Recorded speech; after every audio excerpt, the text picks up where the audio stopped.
The silence was the first thing to break. Not the peaceful quiet of my cabin, but a pressurized, waiting hush that made the air thick and my ears ache with an unspoken question. The wind, a constant companion in these hills, had choked on itself and held its breath. I'd come to escape the city's noise, but this new quiet was a smothering blanket of dread. Days later, the patterns began their insidious creep.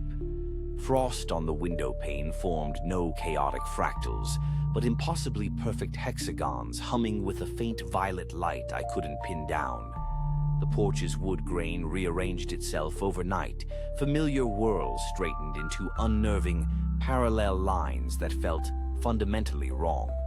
I dismissed it as cabin fever, but then saw starlings moving not in fluid murmurations, but in rigid angular formations with 90-degree turns that defied all instinct.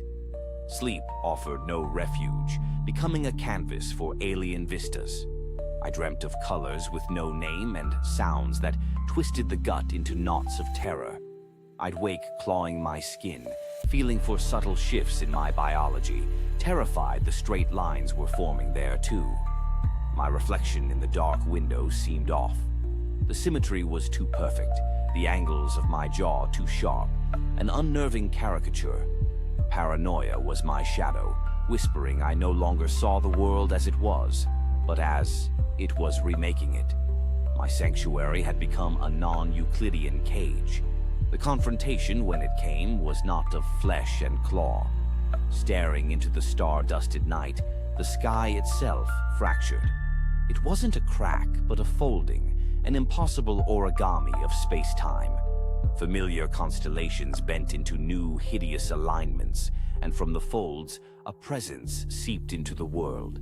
It was no being, but an axiom, a mathematical truth made manifest that declared our 3 dimensions insufficient. It didn't see me as life, it saw me as a chaotic error to be corrected. I am still here, in the place that was once a cabin. The porch is a lattice of flawless crystal, and the trees outside are towering pillars of obsidian polygons. I look at my hands, and they are no longer hands.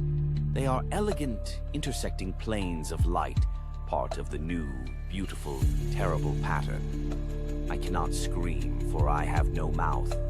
I can only resonate, a single perfect note in a cosmic symphony that has erased all that I ever was.